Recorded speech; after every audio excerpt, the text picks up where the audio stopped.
First, I'd like to acknowledge that the land on which I reside is the traditional territory of the Ute, Cheyenne, and Arapaho peoples, and I honor elders past, present, and future, and those who have stewarded this land throughout generations.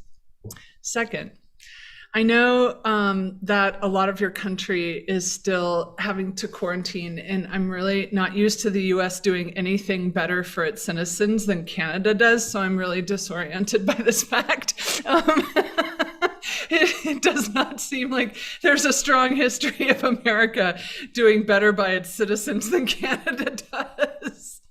So I'm adjusting to this. I hope that your life opens up more and you're able to be in each other's presence and worship together soon.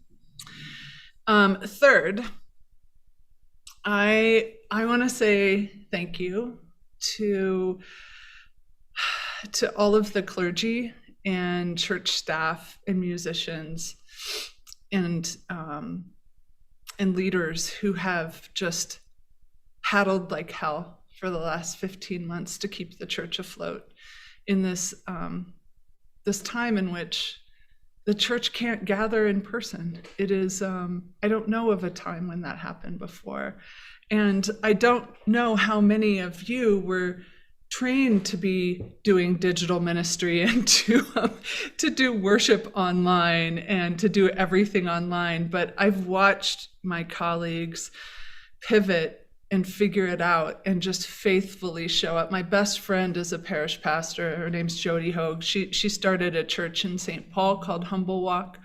About the time I started House for All Sinners and Saints, we met in seminary, and it's a scrappy little church of marginalized folks. Maybe 35 people, attend worship service.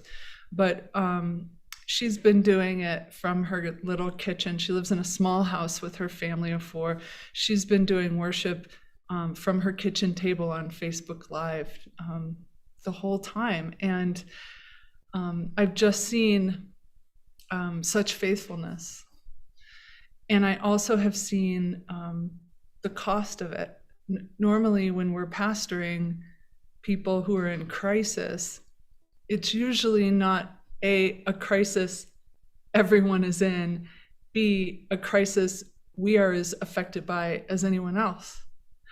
And I have a lot of pastoral concern for church leaders and for clergy right now.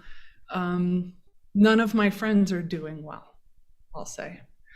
Even as things are opening up, now these tiny churches that did stuff online, the expectation is they do in person and online somehow. And it feels like at this moment where everyone I know is pretty righteously burnt out, there's just even more expectations. And so I guess I just want to say I've seen it over the last 14, 15 months. And I just want to say thank you to any of you who have still managed to keep these little communities afloat during this time. I know it was not easy, and that you yourselves have suffered from the pandemic as well and lost people and have, parish pastors especially don't have any of the relational benefits coming back. We're not like baptizing babies and hugging people and visiting people in the hospital and doing those relational things. Those benefits that we get in ministry have been largely stripped from us. So I won't go on anymore, but I just wanted to start by saying thank you for all of the work that you've done. Fourth, I have no idea what to say about abundance, except that was my topic, and I've been puzzling about it for the past week. Like, what in the world could I say about abundance? I think sometimes I get a little twitchy because I feel like it's stuff that like new age, like 23-year-old white girls who teach yoga talk about abundance, and I have no tolerance for it. If it feels even slightly like vapid optimism, I'm generally not comforted by it. But I think for me, as I thought about abundance, I think it usually takes a shift in attitude for me to recognize when it's present, because I'm too busy being aware that my expectations have not been met. And a lot of times I'm so distracted by feeling like my expectations weren't met that I miss the abundance that's around me. I was looking back at old pictures from House for All Sinners and Saints recently about the early years, and I was experiencing that feeling that's so distinct about like longing and sadness at the same time. I have it when I look at pictures. My children are adults, but when I see pictures of them when they were little, I'll have this like, oh, that was such a sweet time. That's a time that'll never return. And then almost immediately that feeling is mixed with, was I present enough in the moment to really appreciate the sweetness that I am longing for now, if that makes sense. And so I feel like looking back on the early years of House for All Sinners and Saints, I don't think I was as present to things as I could have been, and that was what kept me from experiencing abundance in my work. So for the first several years of House for All Sinners and Saints, I definitely felt like a failure all the time, because I was starting a church from scratch in a heavily, in the urban core amongst a heavily cynical population. All I had was like my personality, a few $1,000s and like a mechanical pencil. I was not equipped for it. And trying to like build the church in a scenario like that was really hard. And it felt like we could never get more than like 35, 40 people.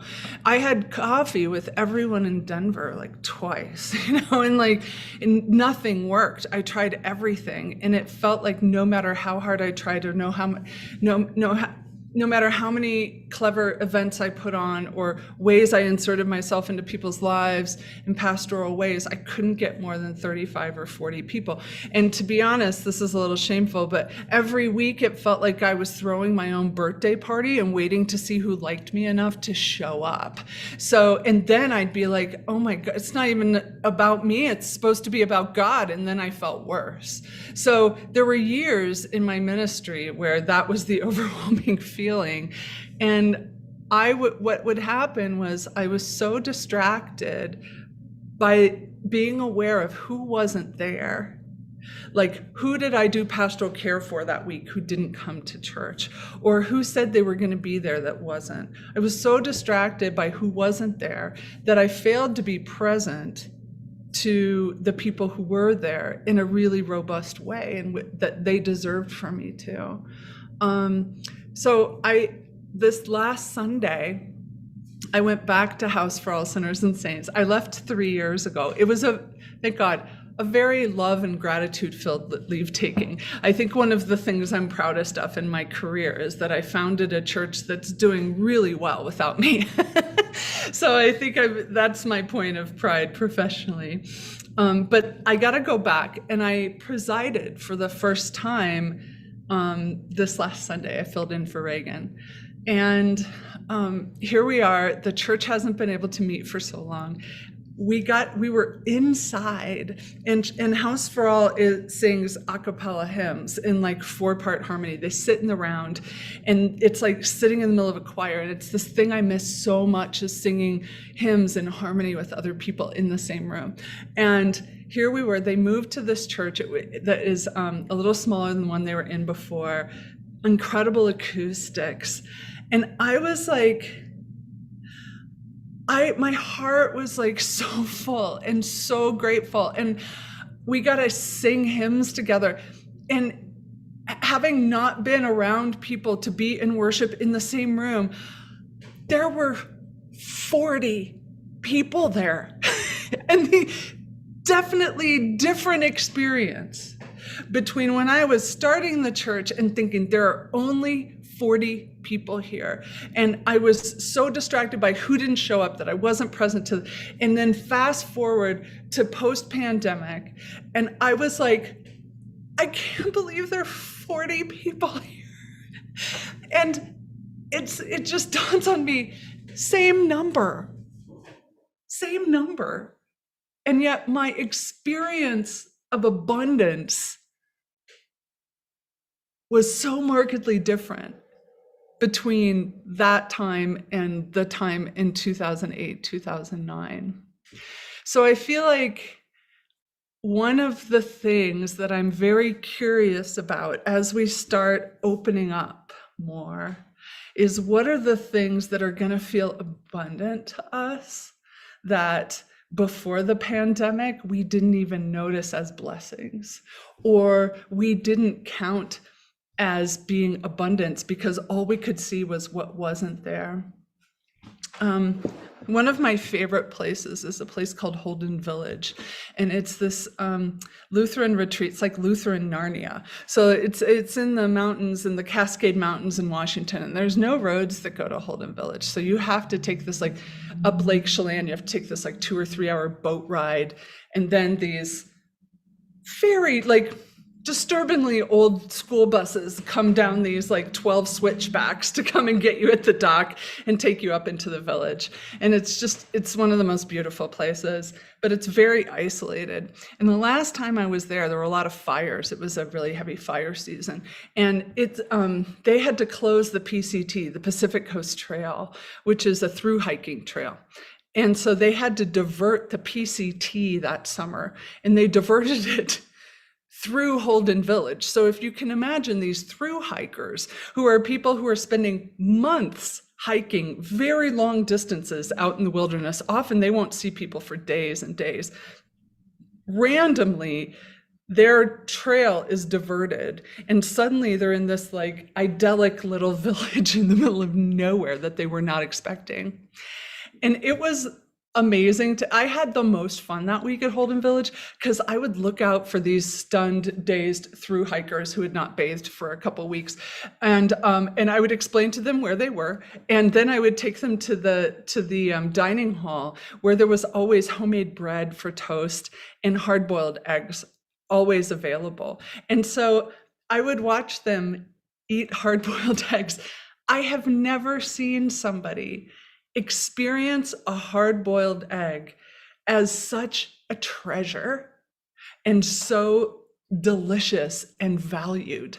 I've never really thought much about how important hard-boiled eggs are to my life because they're always available if I want to make them. But watching these PCT hikers savor these hard-boiled eggs has always stayed with me. Okay. Fifth, that was fourth. Fifth, in 2015, it was the 100-year anniversary of the Protestant Reformation. So just quickly, history lesson, although I'm sure you guys know this. In 1517, Martin Luther nailed the 95 Theses to the door of the Wittenberg Church, which started the Protestant Reformation. And House for All Sinners and Saints, being a Lutheran church, our logo was this, it looked like a piece of parchment with a nail at the top, like 95 Theses. And we had these t-shirts made like early on that had that on the front, and on the back it said, "Radical Protestants nailing shit to the church door since 1517. So it was a way to remember when the Protestant Reformation happened. But the presiding bishop of my denomination did definitely wear one of those t-shirts at a conference once. So in 2015, it was the 100-year anniversary of the Protestant Reformation. And I don't even know, I think in 7 countries doing lectures, because quite often I'm the only Lutheran people know. So they're like, get the Lutheran, so I was doing a lot of lecturing all over the place. And everywhere I went, people would ask the same question that year. They would say, what does the church of the future look like? Like I have some crystal ball, but I don't. But I said, usually I had a one-word answer. This is 2015 to the question, what does the church of the future look like? And my one-word answer was decluttered. Decluttered. I don't have a lot of anxiety about the future of the church, and I wanted to tell you why. It's because I think that the things that a lot of us in the mainline Protestantism see declining and that cause us anxiety about the future of the church, if we look at a lot of those things like membership roles, budgets, owning property, our camps, our conference centers, our colleges, the amount of power we leverage in society, our investments, our endowments. I think that those things are for sure signs of a kingdom, but I'm not convinced that those things are signs of the kingdom. I think often the church has bought into a set of values it maybe had no business buying into to begin with, and then we judge how we're doing according to those values. So the reason I don't have anxiety about the future of the church is that I have a very Lutheran understanding of what church means. To me, church is where the sacraments are received and administered, where forgiveness of sins is proclaimed, and where the good news is proclaimed. So any place that happens is church to me. And I think that even when our camps and our colleges close and we don't have the budgets and the endowments and the buildings and the properties and leverage the power anymore, I think the church will be fine, because I truly believe that people will gather in small groups, maybe in people's homes, parking garages, public spaces, parks, wherever they need to, we need to. And I think that they will continue to tell the story about the night Jesus gathered with his faltering friends for a meal that tasted of freedom, and that they will talk about the night Jesus was betrayed and hold up some bread and wine and give it to their friends and say, it's for the forgiveness of sins and it's for you. And maybe they'll talk honestly about their lives, and they'll pray for each other and for the world. And for that reason, I think the church will be fine. Okay, sixth. This is something I've talked about a lot over the years, but I thought maybe we could just have a quick look before I'm done. I'm almost done about the feeding of the 5,000. When talking about abundance, there are 6 accounts of this miracle in the gospel, 6. And for those doing the math at home, since there's only 4 gospels, it shows up twice in 2 of them. So I think that maybe, just maybe, there's like more for us to dig into than a quaint story about people sharing their lunches with each other. I've always seen these feeding of the 5,000 stories in some ways about fear and scarcity.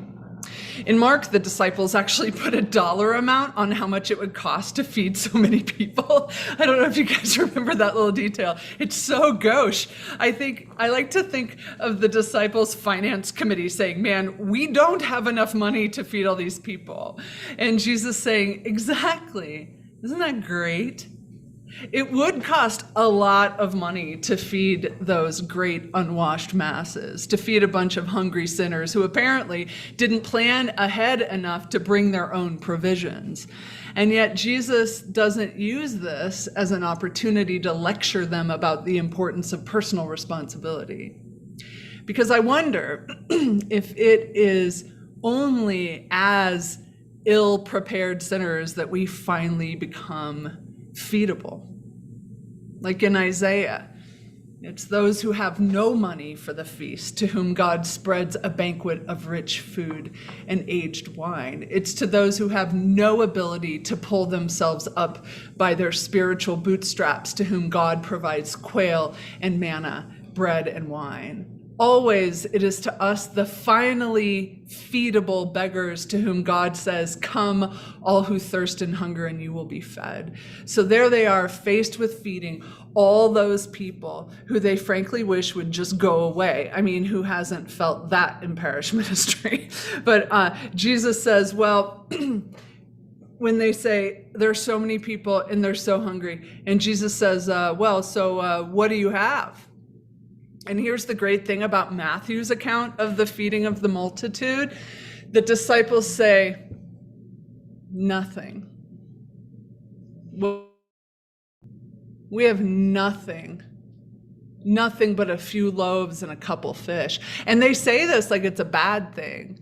See, the disciples' main mistake is they forgot that they have a God who created the universe out of nothing, that could put flesh on the dry bones of nothing, that can put life in the dusty womb of nothing. I mean, let's face it, nothing is like God's favorite material to work with. Perhaps God looks upon that which we dismiss as nothing or insignificant or worthless or only 40 people and says, now that I can do something with. You who have no money, Isaiah says, come and eat. God says to us, bring me your nothing. We Christians have our own nothing to offer the world. I mean, come on, word and sacrament. It sounds like 5 loaves and a couple fish to me, especially in the face of mega churches who offer a dizzying array of services and products.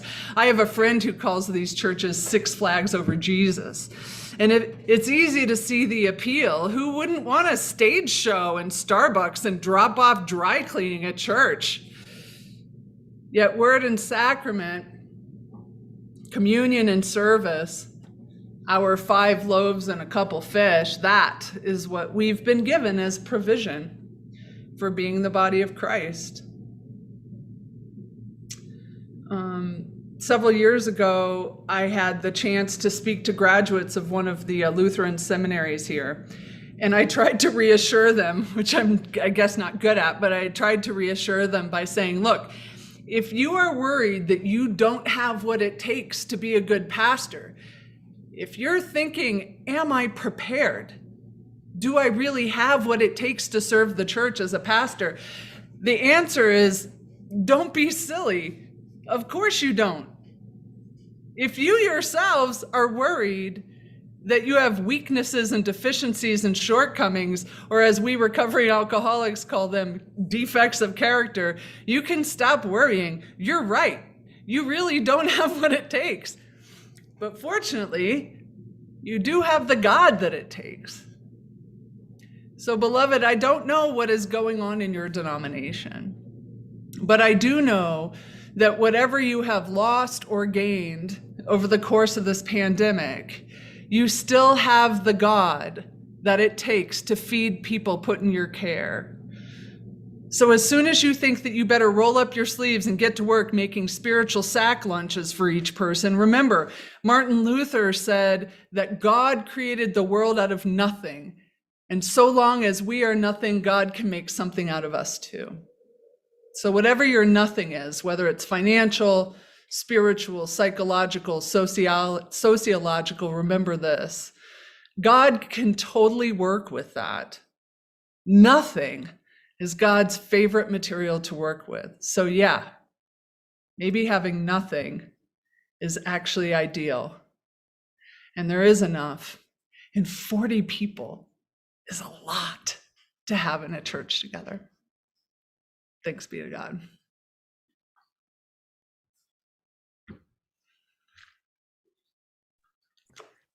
Thank you, Nadia. That you just gave a lot of us who are feeling highly overwhelmed a whole lot of hope.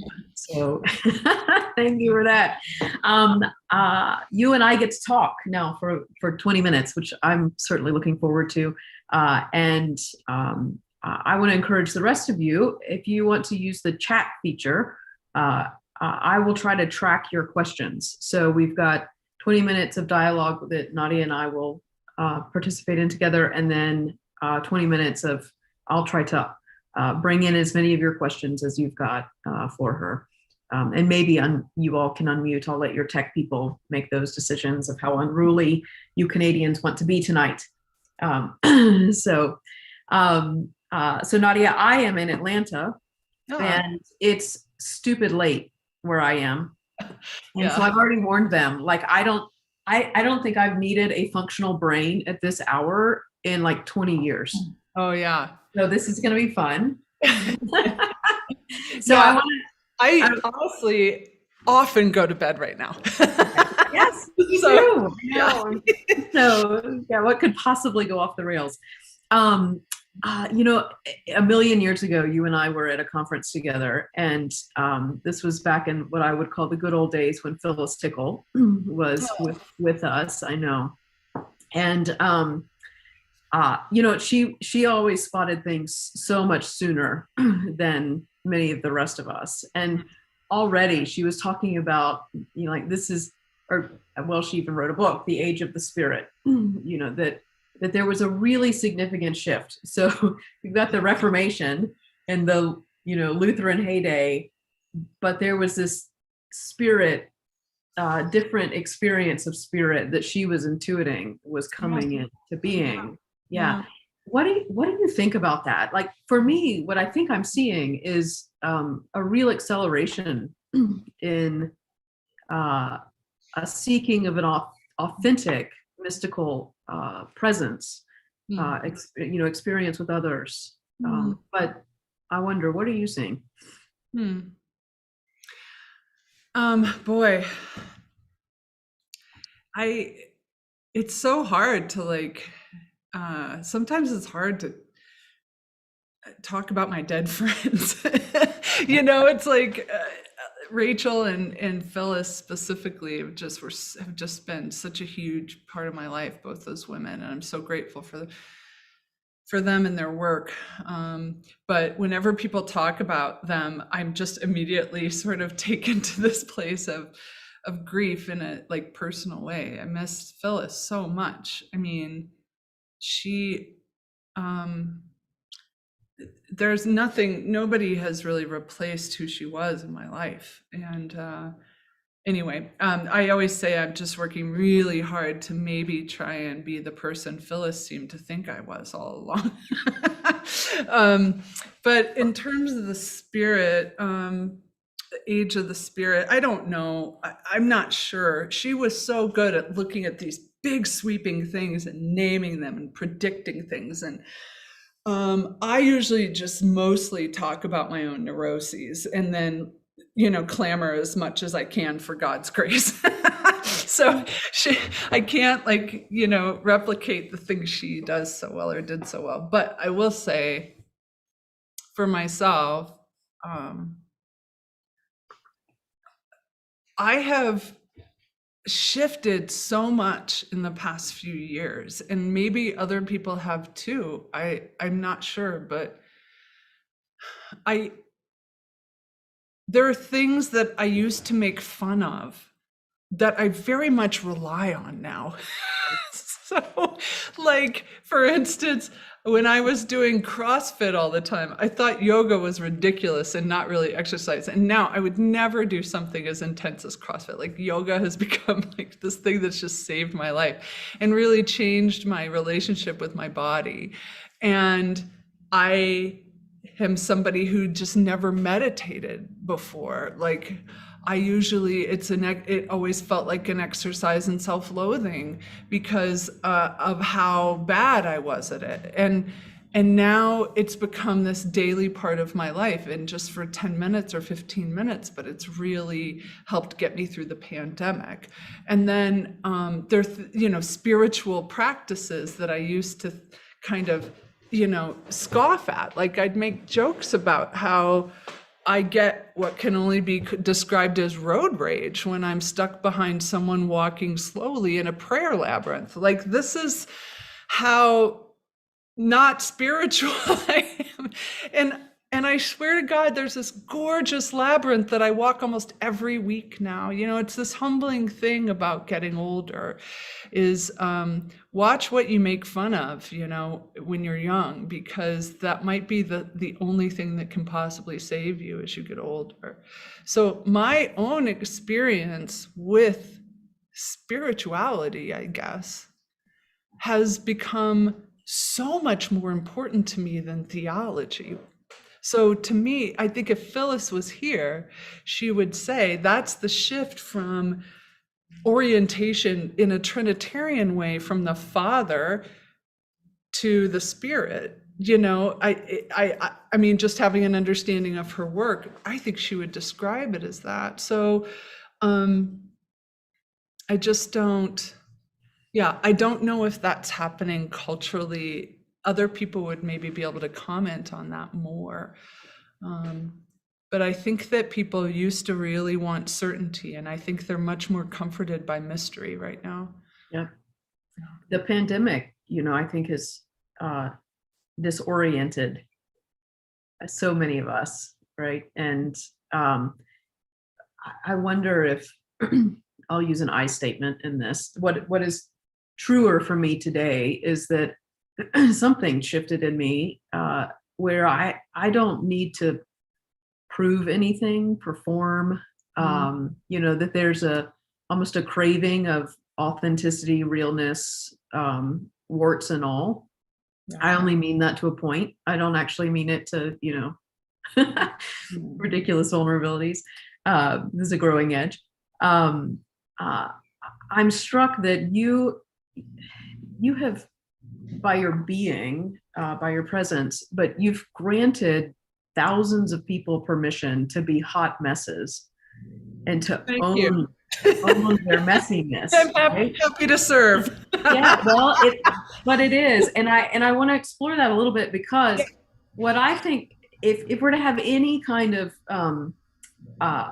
I'm invested in a progressive faith movement, so if we're to have any kind of progressive faith movement with integrity around it, then the communities that we create and lead have to let us be real.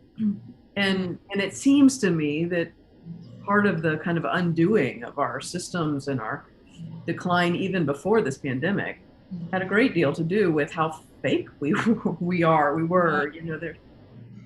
So anyway, what do you think? Well, I think a lot of that for me, I've been in Alcoholics Anonymous for 29 years. So it comes from that community, I think, because if you can't be honest about your shit and clean your side of the street and make amends and really, really take a deep look at your own stuff, you're not going to stay sober. So it's really a matter of survival for people who are in 12-step programs. And what I've experienced having dual citizenship in the church and in AA is that it feels like people are speaking honestly about their lives and connecting to God and one another and being transformed more in our church basements than in our church sanctuaries. I mean, not only that, but like AA is never having committee meetings saying, hey, how can we recruit more members so we can keep the doors open, So, and also, AA is based on attraction rather than promotion, but there's actually, sorry, my boyfriend has access to my calendar. So he actually I don't know why every single time I'm speaking, he calls me. Anyway. It's all right. My son did that earlier. Yeah. Everything went off. So the vulnerability thing and the being real thing, I don't know how I could have gotten stripped down and honest in that part of my life and then put on airs in another part of my life. So I think that we have a lot that we could be learning from those communities around that. Yes. Yeah. And the other thing is, I do talk about shame a lot, but if you look at I think shame actually operates in a particular way that I don't hear people talking about much. I think shame, people think if you have a lot of shame, then you say horrible things about yourself all the time and you think everything is your fault. Now, of course, sometimes that happens, but I actually see people hiding their failings and their faults and not being able to admit when they're wrong as being a sign of shame. Yes. Overconfidence is a sign of shame, actually. So I think that in the Garden of Eden, when they're hiding and God's like, hey, where are you guys? And they're like, well, we're hiding because we're afraid of you and we're naked and we're ashamed. And God's like, who the hell told you were naked? It wasn't even a concept they had before, right? But what they didn't do, and I've always wondered, how would the story have been different if they had said, oh, we totally messed up. We're so sorry. Like, what, help us learn from this thing, this misstep. Yeah. They couldn't do it. You know why? They were ashamed. And so I think that one of the reasons it doesn't bother me in a conversation when somebody uses a word I don't know to go, I don't know what that word means. To talk about things I struggle with is I don't actually have that much shame about those things. Admitting those things doesn't threaten my sense of self in some way.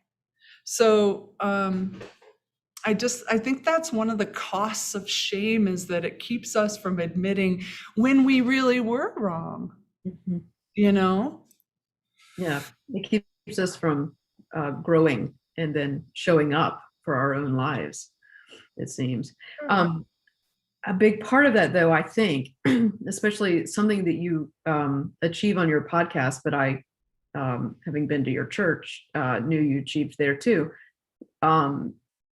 People felt safe. In large part because you modeled for them, but there was a sense of, no, you can really show us who you are. It's okay. Whatever it is, we can handle it.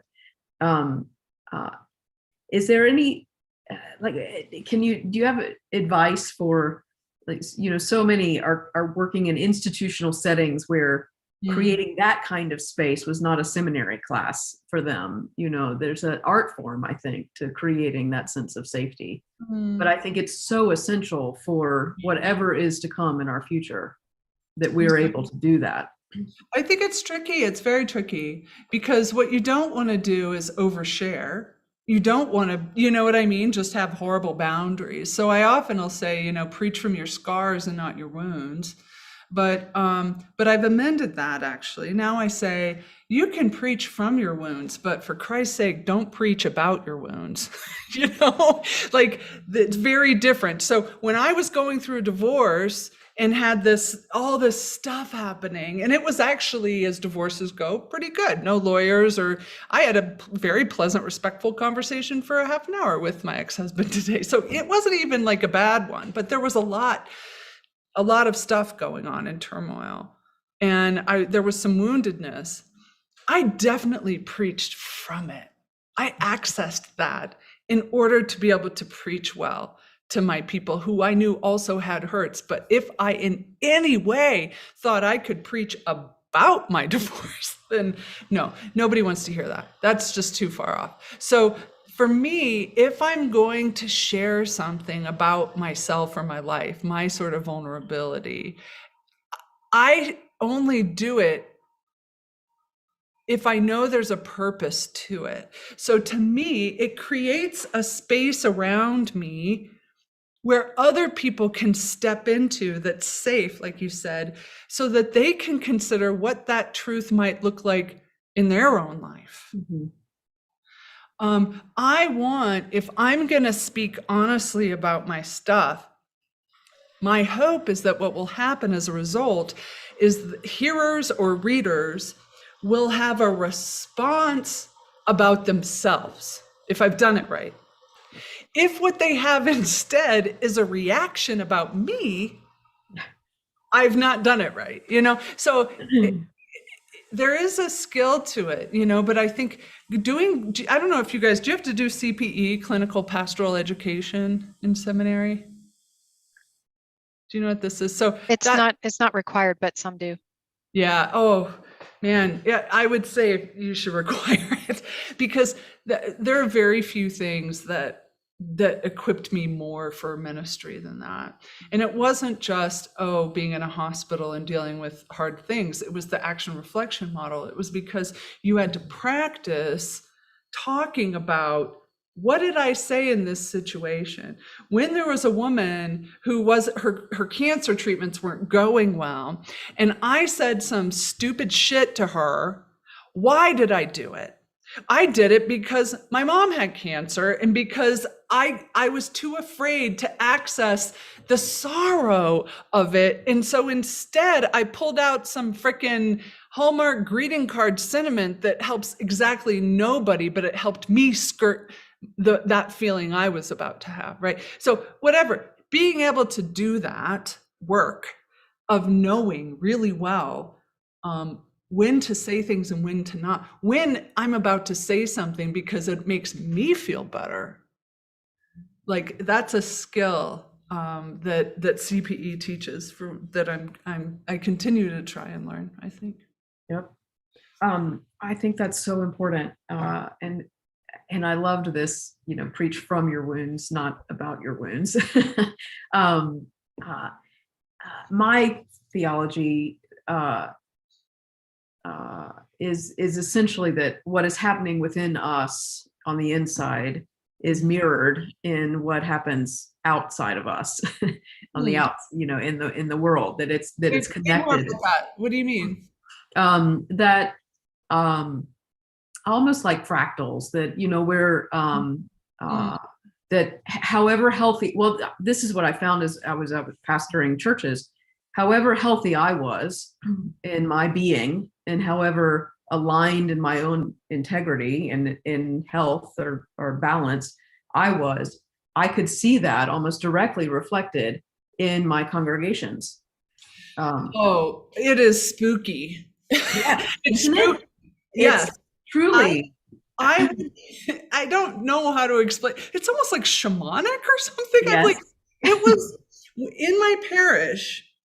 There would be something that wasn't working. And I tried to have creative solutions to it. And I tried to meet with other people and try this technique and that technique to make this thing work, right? And it wouldn't work, and it wouldn't work, and it wouldn't work. And I personally would have some kind of breakdown or breakthrough with myself and shift, and then that thing resolved itself. It was freakish.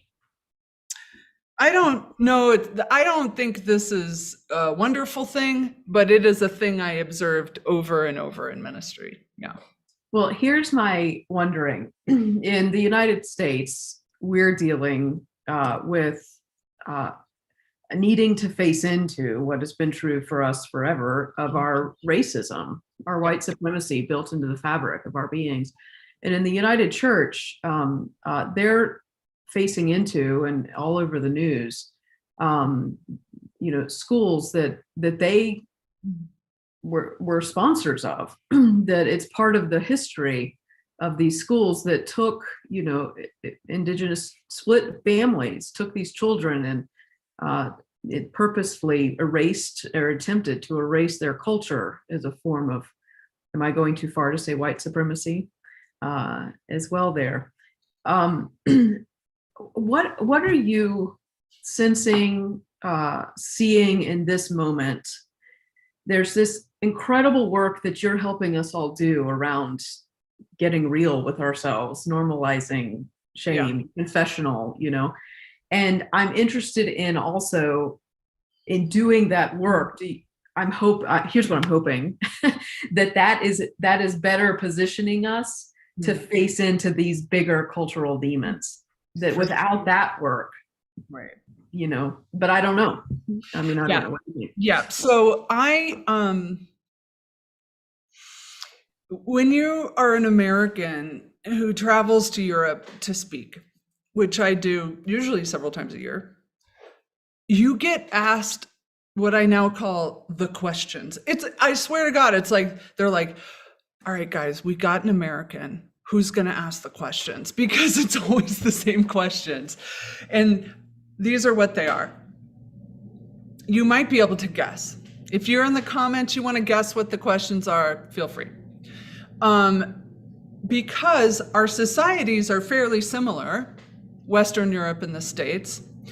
And yet, when they get an American, they say these things. There are three things that they don't understand, and they want me to help them. One, gun laws. Okay? They're like, look, here's here are your gun laws, and here are your number of gun deaths. Here are our gun laws and our number of gun deaths. This isn't ideology, it's math, right? So they're like, okay, guns. Second, mass incarceration. The percentage of our citizens that are incarcerated, and the fact that we have private for-profit prisons. And the next one is related, which is the death penalty. So when countries in Western Europe especially look at America, they go, help us out. Yeah. Right? And every single time for years I've said, you cannot understand what the madness of these things without having a fairly keen understanding of the way that white supremacy worked in the founding of this country and continues to be a toxin that runs through everything.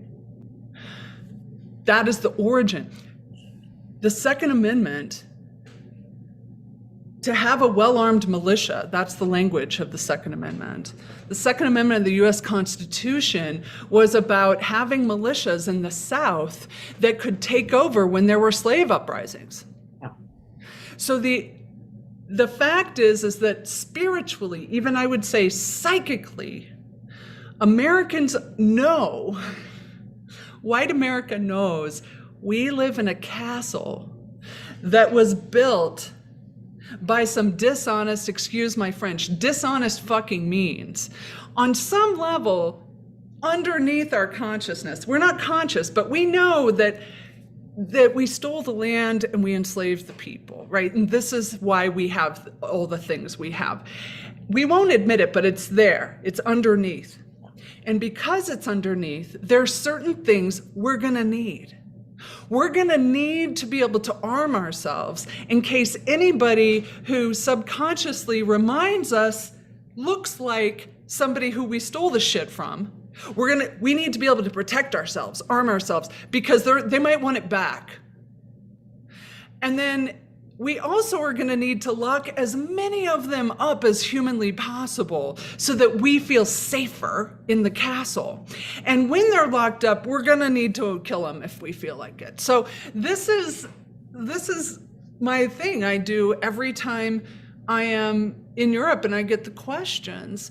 And when I do it there, people are like, oh, that's fascinating. When I do it in the States, which I have for years, people will love me. They'll be in the audience, clapping, laughing, crying. I start saying this, crickets. Crickets. We can't, we have these cherished notions of ourselves that when they're threatened, we shut down. How dare you say that I am racist? You know, that I'm a bigot. I have a black grandchild. Do you know what I mean? The defensiveness. And here's why I think all of this stuff is really important for us to name and be honest. I'm not saying overshoot it. I'm not saying make it about everything. I'm saying just the facts and the honesty. Is because I want freedom. I want the freedom for people here from that bondage that we're in, defending the castle and pretending that's not what we're doing. I just want, and I know the truth is like hard, but I think we can speak it with grace. I think we can have mercy for each other. I think we can have patience. I think we can forgive ourselves for the things that we're learning now and we didn't know them 5 years ago and we're ashamed of that. I think we can do it with a gentleness even, but it can still be truth. We don't have to be afraid of it. It's literally the thing Jesus said would set us free. We've been told this a few times. Seem to need to learn it again. It is my great hope that that we're at both of our countries are at a turning point in our capacity, our bravery in dealing with this. I've been trying to track some of the questions, and I hope that you all have sensed that I'm also weaving them into this. So if you're one who tracks time periods, I didn't want you to break out in hives here. Eric pointed out, I was using a phrase called safe space, but he pointed out brave space is a bit more honest. And I want to honor that. That's I will say there's a woman here in the States called Mickey Scott Bay Jones, yeah. and she wrote a piece about brave space as opposed to safe space that you can Google and look up. Maybe if somebody's out there, Mickey Scott Bay is one word, Jones, brave space, and then put a link in here so people can see it. Yeah. Her, it's stunning. So bravo to her. And Jennifer Bailey, who she works with. Yeah. Oh, Jennifer's lovely. Yeah. Isn't she amazing? I know. I feel better about our world because both of them are part of it. So you talked a great deal about that, there's no crystal ball, but what you hoped was that the church would be what did you call it? Decluttered. Thank you. Yes, I had Marie Kondo'd in my head. Yes. Well, it's kind of like Marie Kondo, the whole thing. Phyllis's rummage sale thing. Yeah, exactly right. Yep. Which, I think theoretically everybody's like, yes, totally. This is a great idea. Except some of us are getting paychecks, and so then we go on to describe these, possibilities of how we could gather as community, and now they're becoming realities as COVID. We come out of COVID and realize a lot of these congregations simply just can't reopen, or they're going to have to reopen in very different ways. So I don't want to be cavalier about the grief of that. Yeah, I don't. I don't want it to happen. I'm just saying, like, if it does, the church will still be around. People will gather in the name of the triune God and tell the stories and pray forever. So, but I don't want to be cavalier about the loss of that. Mm-hmm. Yeah. So the wondering, because I get this question all the time too, and when I'm, at 11 o'clock at night, you have to say, well, sucks for us, like this is just going to be what happens. That, a lot of us are not going to be able to be full-time employed, even though that was, we thought that was part of the promise of signing up for this vocation. Another part of me,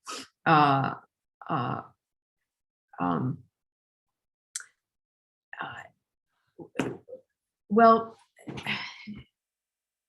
another part of me thinks that there might be that possibly the leadership task of this moment is not to be survivors of this moment, but to be architects and to actually understand ourselves as intentionally, thoughtfully, prayerfully, gently, if possible, and gruffly, if not, deconstruct all of this, like actively do so, which may very well mean deconstructing some of our own settings in order to free up, to lighten up this institution that we're the inheritors of. Well, if the decluttering is inevitable, it feels like we have two choices: cremation or compost. So, like, if we have things that need to be decluttered out of our churches, are we going to hold on till the very last minute until suddenly the only option is that us and our churches and our resources and our materials are just cremated together? Or do we have this defiant act of hope? And even if it could last a few more years, we say, hey, how can we divert this so it's compost for something new? That wondering, I think, is the most important space in which we should stay and remain curious and not rush to the answer. Yeah. Because I think if COVID has taught us anything, it's we're not going back. So there's a new world ahead. I have loved this conversation. Trina, I'm worried I may have gone over a little bit. Are we okay on time?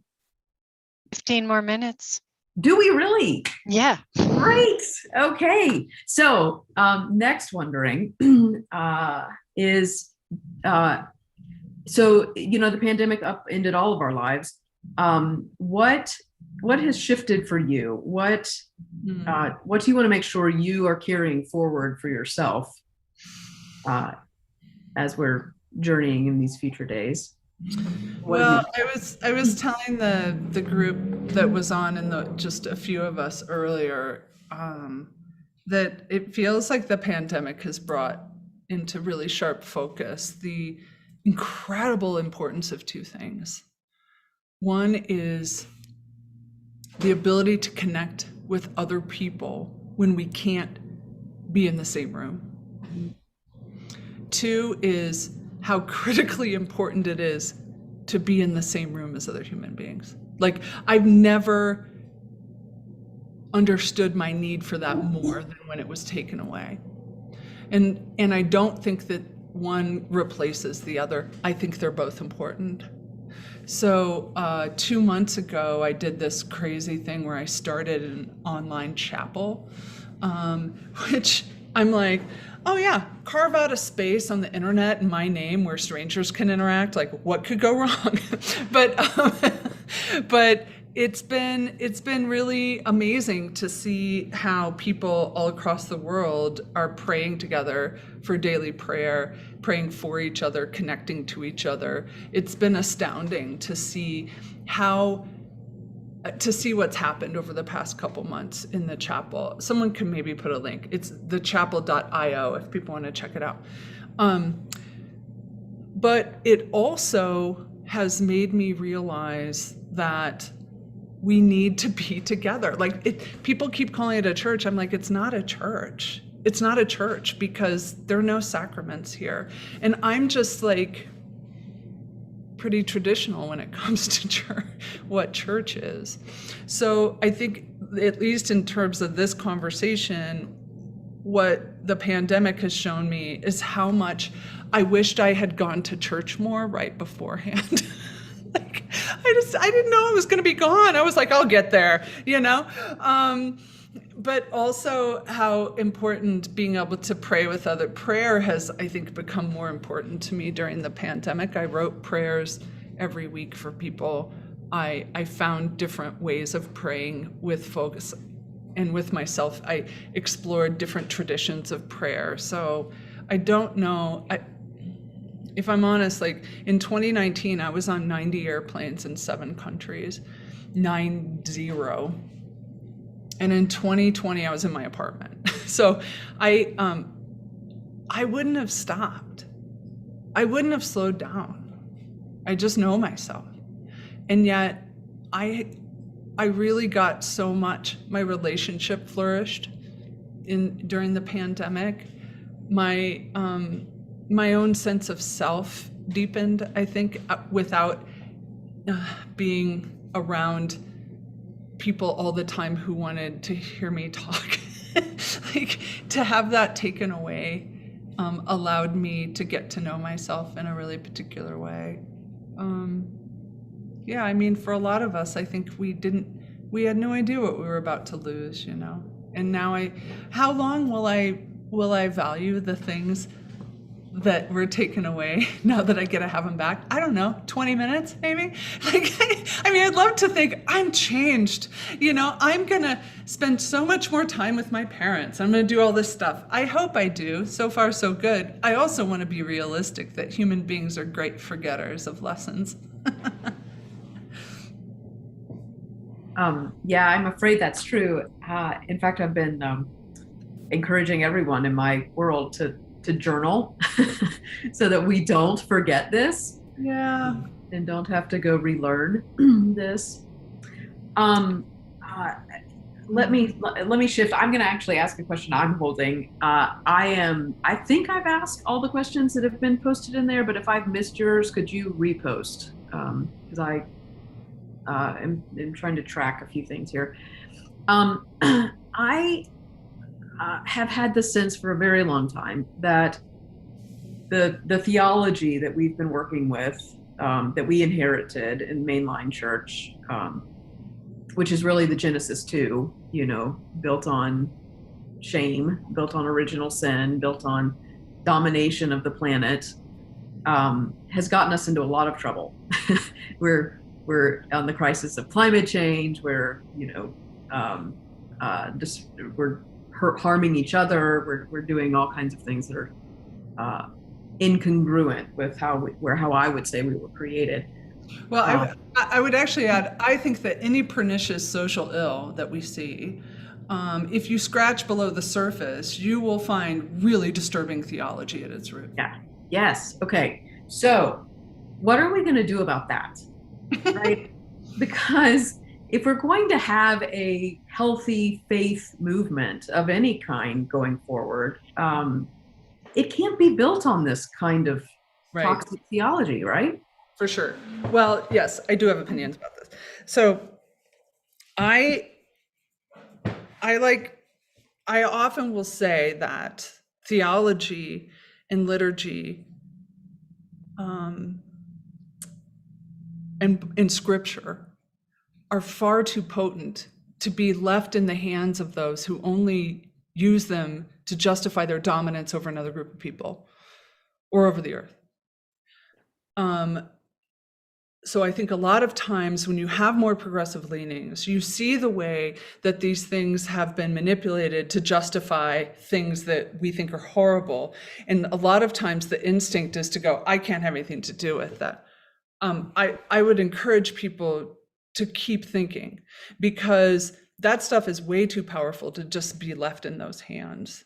And so I think another instinct is to walk away from orthodoxy, from tradition, from scripture. I mean, I went to a very progressive, like, social justice seminary, and I learned a lot there, and I'm glad, but it felt to me at times that people were like, we believe in social justice, so, we don't want too much scripture or Jesus here. I'm like, oh my God, it's the only two things we have going for us. Why the hell would you not engage those? And so I think that playing within the bounds of orthodoxy is so much more effective and ultimately subversive than abandoning it and going, we're just gonna create some new fluffy thing that is like proto-Unitarianism, that where we don't really ever use any language that our parents used, and we just quote Thich Nhat Hanh, instead of Paul. So I think in the States, we see this happening with liberal churches where it's basically the Elks Club with Eucharist. It's like the platform of the Democratic Party, and once a month you get communion, So I'm saying that people can get all of that with less embarrassing music they have to suffer through. Like, why would they come to church for it? So I think that I hasten people in the effort to be progressive to not abandon these things that are so potent. So I'm actually a very Orthodox Lutheran theologian. I don't mind talking about sin, but when I do it, I define the hell out of it. So that people go, oh, there's a guy named Francis Spufford who wrote a book I read every year. It's called Unapologetic. It's one of the best books about Christianity ever. And he defines sin, and he goes, look, I know that people don't like the word because it's been weaponized against, priggish people to try and shame those more interesting than themselves. And so he goes, but he goes, when I use the word, here's what I mean. He goes, sin is just what he calls the human propensity to fuck things up. Now, who's going to be in the back of the room going, I resent that implication. I've never fucked anything up. Are you kidding? Of course you have, right?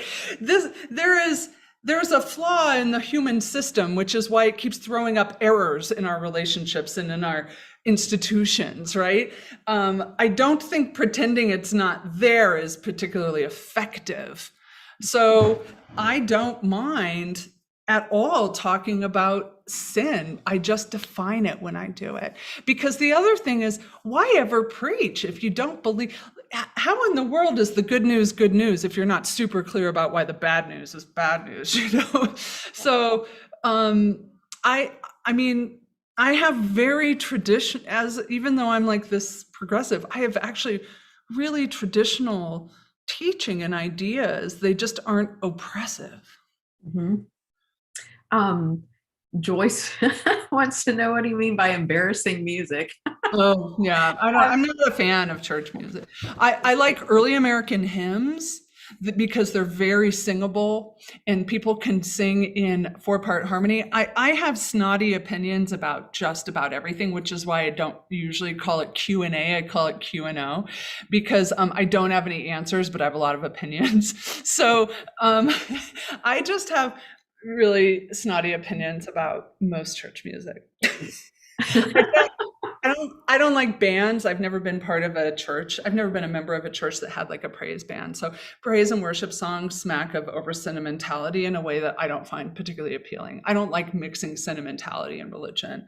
I'm a Gen Xer. So and then I feel like the organ feels like it's bullying me all the time. And so I don't like the organ. Like I can listen to an organ recital and just be blown away, but as a worship leadership instrument, it's just not for me because I just think human voices should be the primary expression of music in the gathered community. And that's just because I was raised in the Church of Christ. So I was raised in a tradition that was a cappella. And so House for All Sinners and Saints is the only a cappella church in the Lutheran denomination. I was gonna say, I feel like your therapist could really work with you around this. Right. No, I'm just kidding. So what you just did there was, you said I talk about sin, but I define the hell out of it, right? You're reclaiming language that has been weaponized. Yes. And then doing the hard work of redefining it so that it isn't harming people. And look, the Bible is a living word. Yeah. So there's this language and imagery in this text that fashions itself in endless variety for the human condition as the human condition changes. So it will hand over the goods if we do the work. So I preach about repentance and about forgiveness of sins and about redemption and all of these beautiful concepts. I'll be damned if the conservatives get to keep those for themselves exclusively. No, not on my watch. So here, we're not giving up our words to the evangelicals. Gosh. Yeah, well said. But let me ask you about this, because Brian McLaren and I have a whole lot of conversations and debates, and I fret, he doesn't. But the question between us is, or one of 8 million, is the brand of Christianity irrevocably tarnished? Like, can we reclaim that? I don't know. I mean, I don't know. Yeah. I wonder the same thing, honestly. I will not relinquish. I'm not doing it. I will not relinquish it. I refuse to. I'm too defiant, and it means too much to me, and it's too freaking beautiful. I just won't do it. It's like this incredibly stubborn thing about me. Mm-hmm. So I fought for 2 years. This August 20th, I'm finally having a service of installation because I finally have a letter of call. I was considered on leave from call, technically, in my denomination. And my bishop, his name's Jim Gonya, and he truly is one of the best men I've ever known. He wrote my recommendation to even attend seminary. So he knew me when he was a parish pastor and I had little babies running around, and he's done nothing but support me in my work over the years. So he fought for 2 years to get me an official letter of call. And so I finally am having a service of installation because I have a letter of call from my bishop's office and the Synod Council, on which my ex-husband sits, that a letter of call as what they're calling pastor of public witness. So I fought for 2 years to get this. Do you know what I get out of it? A piece of paper. Yeah. And that says I'm connected to my my people. I don't get health insurance. I don't have a job security. I get, like, there's nothing that comes from it except for I get to say, I am still rooted and connected to this institution. That's important to me. I mean, first of all, someone like me should have a bishop. Like, I'm why we have bishops. Like, I should not be allowed to just do whatever I want, you know? So,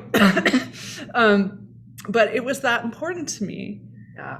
But you know, the reverse that you gifted back is that you've now given this institution, which needs to be deconstructed more quickly, you've given them a framework for a way of being a religious leader in an authentic way in a radically evolving culture, Yeah. right? Yeah. So now I think there are a lot of people for whom that question, you're like, is it redeemable term, you know, like, or brand? And, you know, the comments that I get, I post sermons and prayers and stuff on my social media, and the comments, like, I just posted this prayer a couple of days ago, and a couple of the comments were like, I never thought I would ever want to have anything to do with God or prayer again until I discovered your work. And so here's somebody who probably will not be, you know, walking into a church anytime soon, but there's still something sticky enough that this stuff can connect to them. And isn't that important? Shouldn't there be something out there? So even though I believe in congregations and in churches and in gathered communities, you know, I was called to preach to the Gentiles. You know what I mean? So, and I'm thankful that my denomination is willing to claim that. Yes. Okay, I think we get to go to bed now. I know. Oh my gosh. So I am thankful for this this exchange and for you all for your questions and holding this space. So thank you. And Trina, I'm turning it back to you, or whoever's really in charge here. Thanks, Cameron and Nadia. I don't know if you've been watching the chat, but we've been talking to each other. People are to watch two of our finest contemporary leaders in Christianity today talking to each other is like, oh my God, how much did I pay to actually see this? This is like, we're so caught up in the conversation that it triggers, we've been triggered by all of this, not in a bad way, but we're so engaged in the conversation. It is remarkable that you have shared that with me. And as you were both speaking, you know, those who know me in previous lives have known me as a musical theater performer, and not that I want to be, you know, it's not like it's this shallow thing. Sometimes it's kind of really deep, and there's this piece from the song from the musical Wicked, you know, this lyric of for good. You know, it may well be that we will never meet again in this lifetime. So let me say on behalf of all of us before we part, so much of us is made up of what we've learned from you. You'll be with us like a handprint on our hearts.